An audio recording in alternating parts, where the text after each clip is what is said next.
Welcome back to the show. Check out these headlines. The geopolitical and monetary crisis clock is ticking down, ladies and gentlemen, and we're going to get into it today. Very serious conversation. Somebody roll that beautiful intro.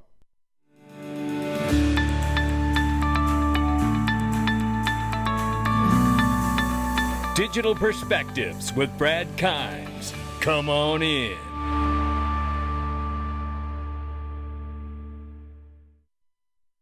Welcome back to the show. You can follow us on Twitter and YouTube for exclusive content. Right now, $2.42 trillion market cap for crypto. The market is off by 1%. 61,700 plus for Bitcoin right now. 3,400 plus for Ethereum. 98.5 billion plus for Tether market cap. XRP at the number 7 spot at 58 cents. Off by 2.6 in the 24 and up 9.8 on the 7-day. The range of price very quickly right now is sitting about smack dab in the middle as we're ranging between 5.792 on the bottom, 6.232 on the top. We'll keep an eye on it. I do want to tell you, in this time of crisis, this time of transformation from the monetary system and the geopolitical landscape, which we are going to get down into very well today, it is a great time to consider precious metals for your portfolio. And I want to tell you, whether it's gold, silver, platinum, palladium, no matter what it is, they've got it here at Miles Franklin. You just need to email them info@milesfranklin.com and put dig gold, D-I-G gold, in the subject box to make sure you get the best prices, because they have some incredible specials going on in multiple different opportunities. So make sure you check out the website at milesfranklin.com, email them and put dig gold in the subject box to get the best prices. That's what I'm filling my bags. I'm filling my metal bags, I can tell you that. Here we see 100,000 million billion, 213 billion plus piled onto the U.S. national debt in just 23 days. Now here's the other big part.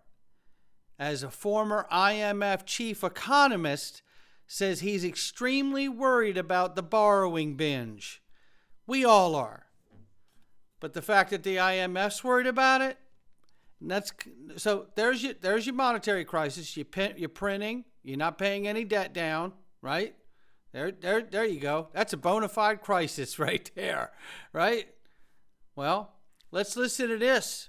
A little education here from EchoX and the president of El Salvador, Nayib Bukele. I want you to listen to what he says here. Instance, the financial situation of the United States. When I talk to my conservative friends right here, they always tell me that the problem is high taxes, but they're wrong. Of course, high taxes are extremely high here in the United States. I give you that. You're right in that. But that's not the real problem. The real problem is not the high taxes themselves, but the fact that they are not even really funding the government. But even those high taxes, higher than a lot of places in the world, not even those taxes are really funding the government. So who's financing the government? Government is financed by treasury bonds, paper. And who buys the treasury bonds? Mostly the Fed. And how does the Fed buy them? By printing money. But what backing does the Fed have for that money being printed? The treasury bonds themselves. So basically, you finance the government by printing money out of thin air. Someone could ask, well, so if the government can print the limited amounts of money out of thin air, why did they collect taxes?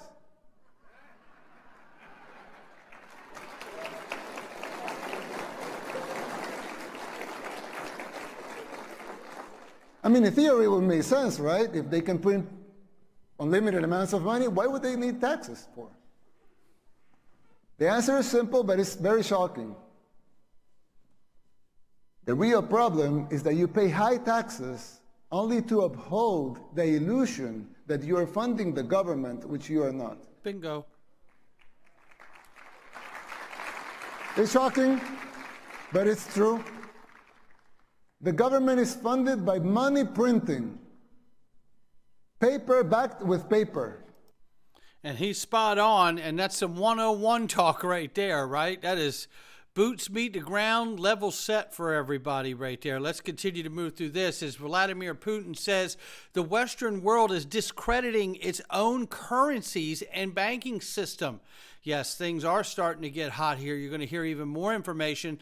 Now, we know BRICS member states are now considering creating a common digital platform. We've been told before that that is actually already made. They just haven't started using it. So this gets very interesting.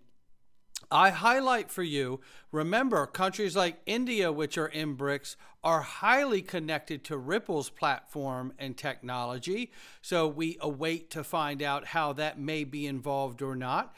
Connects the dots. Commodities drive all these countries, and they're stockpiling gold. The future is coming. That is exactly right. While we're watching all of this, right, you can see the blue is G7. The red is the rest of the world almost, right? And some staggering numbers to come with all of this. I mean, we have to pay attention. I have to say, I don't chase green candles, right? I don't do meme coins. I'm not knocking on anybody who does. It's just what I'm comfortable doing. What someone else does is their own business. But I cover this stuff. And by the way, I know it's all doom and gloom. I'm also available for retirement parties, birthdays. You know what I mean? I could shit on anything. But to keep it a little light, because it's very serious. The world is changing right before our eyes. And the reason I believe in Ripple and XRP, that I could talk about it through almost 5-year crypto winter and remain enthusiastic, is because I really do believe that Ripple and XRP were created to relieve the stress on the monetary crisis and the US dollar as the world reserve currency, which can still remain as with the complement of XRP. Remember, we've gone back in history on this channel, and when there is a transition from one world reserve currency to another, it's not in one day. It is over several years that liquidity exchange happens between the current world reserve currency and what will be in place of it. And it's usually a several-year battle to see which one is chosen in history's past. But this time around, we may be able to choose an asset like XRP, which is not backed by any one country. And it complements the world's money. But if that's going to happen, it needs to be done right. You get one swing at this. They cannot afford to get it wrong. India and China, examples of a multipolar world natural rise, says Sergei Lavrov from Russia here. The emergence of a multipolar world is the natural course of events and not a result of direct challenge to the West. In other words, it doesn't matter what the West is doing with sanctions on Russia. This was going down anyway. They're tired of watching the US dollar be the world reserve currency. But I got news for them. If this is done right by where I'm sitting, the US dollar will remain the most dominant currency, digital or not. If they get it right. If they get it right. And we're going to be having this talk at XRP Las Vegas with the co-founder of the Digital Dollar Project, Chris Giancarlo, and we will be getting into these events that we're discussing right here, for which Chris has not done a lot of interviews on this side of it. We will be getting into that, and I cannot wait, and I hope you're there for it. Now, I want you to listen to this clip where this gentleman right here, David Collins, says to Daniela Cambone here, it's not just a fundamental shift in global alliances. This is a revolt against the West and the dollar dominance. You need a reserve currency to store money. There's a million things. You can store it in a basket. I can sell you something in Zimbabwe dollars. A microsecond later, convert them to Japanese yen. So you don't need this big pile of dollars everywhere. And people are talking about the BRICS and how, oh, that'll be a stupid Right. currency. That'll never get likes. The BRICS is not about a currency. I don't think the people who talk about the BRICS and currency have it right. The BRICS is about a fundamental shift in alliances in the world. You've got 20 countries, including Arabs, saying, we're going to go with Russia and China. You take the That BRICS is seriously. a fundamental. You're watching them and saying they mean business. Well, not just that. There are 20 countries saying we're not aligning with the United States now. We're aligning with Russia, China, right? India. Yeah. This is a revolt. I think he's got it, because I think that's what it is. And that's why we're seeing these fractionalized, new financial fractionalized groups come together, like BRICS Coalition. We know SEPA payment system for EU. We got Fed now in the United States. Think of it. This is the shape of the world that's being taking place here. And a strategic move, I believe, by Russia announces the ban of export of petrol for 6 months. And if you understand that Russia supplies pretty much a great majority of the EU with the petrol and natural gas they need for their harsh winters. One more step in the direction of BRICS having the major control over resources like oil. With Saudi Arabia, Iran, and the UAE, which have just recently joined BRICS, you now have 80+% of the world's oil production inside that coalition. In 2028, BRICS countries will generate about 37% of global GDP, while the index of the G7 will fall below 28%. Hello? Hello? How's that hitting you? You know, I start to think about the dream scenario of David Schwartz of a digital asset that could sit in between the world's money without threatening it, but yet complementing it instead. I think we're moving quickly, much quicker than people want to really believe, because they haven't witnessed a moment like this. So you don't have any pre-recorded experiences to kind of play the idea off of. But I tell you, I see difference. I see evidence out here showing something much different that's happening. Remember, out of the last 5 currencies that were the world reserve currency, 2 of which, the Netherlands and Portugal, I believe it was, these are the ones, and I think I can actually open this up. Let me see if I can do this properly. I did, but I don't know if you could see it. It won't let me share it. But you know what? It was Portugal and the Netherlands out of the last 5. And the last 5 global reserve currencies were Britain, France, Netherlands, Spain, and Portugal before the US dollar. And Netherlands and Portugal had an 80-year lifespan. The US dollar is at 80 years. Now, I'm not saying that it means we're done, but I'm saying that if you have a lifespan between 80 to 110, 115 years between all 5, this is your window to get it fixed. And again, a transition takes years to really do properly. It is something that you must be very careful with. You get one swing at this to get this right, to introduce the world to a bridge currency for which no one country controls. Imagine how nervous the world is that all of the simulations, all of the prototypes, all of the pilot tests, everything they've done to make sure that it's right and that it won't go wrong, you can bet they're still nervous as hell. But what choice do they have? That's the point. We're moving to a place where there really isn't any other viable choice. What are you going to double down and let some other country have the benefit that the United States has had for the last 80 years? The world doesn't want to sign on to that. Then you bring in the idea of an electronic SDR, electronic special drawing right, from the currency basket that the IMF creates.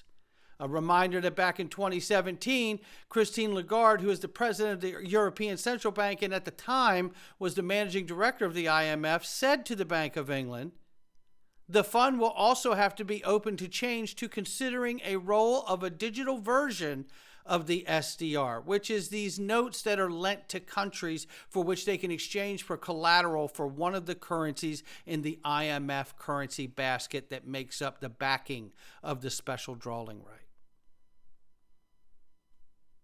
I mean, you know, how crazy is it? What is the new normal these days? We know that Ripple is deeply tied into the SEPA system. We know that Ripple is deeply tied into the FedNow system. So just with the SEPA system, you're talking 27 nations plus the license they have in Ireland that gives them the ability to make payments across all of the EU. We know that the FedNow's launched joining with Ripple integration. What are we to think here? Is this all not going to happen? I liken this back to what Brian Brooks said about the onset of the early days of Google. People who thought that Google was going to be something bet on Google.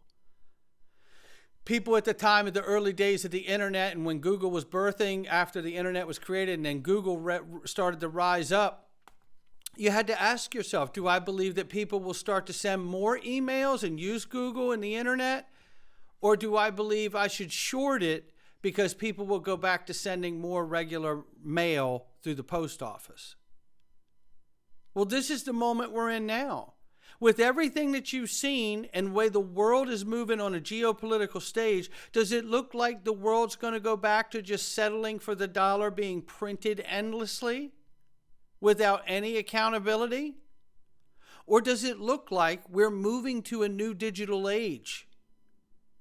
I'll let you decide. But I know where I'm at, and I'm liking my odds.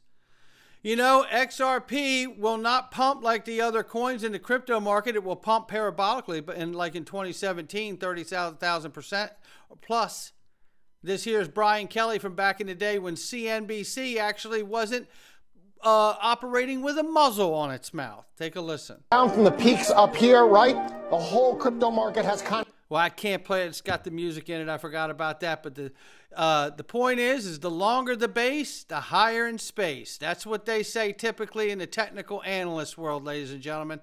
Now, we're going into the Freedom Zone. I hope you'll join us because you know what? This could be one of the most important elections of our lifetime, of many lifetimes, to be perfectly honest with you.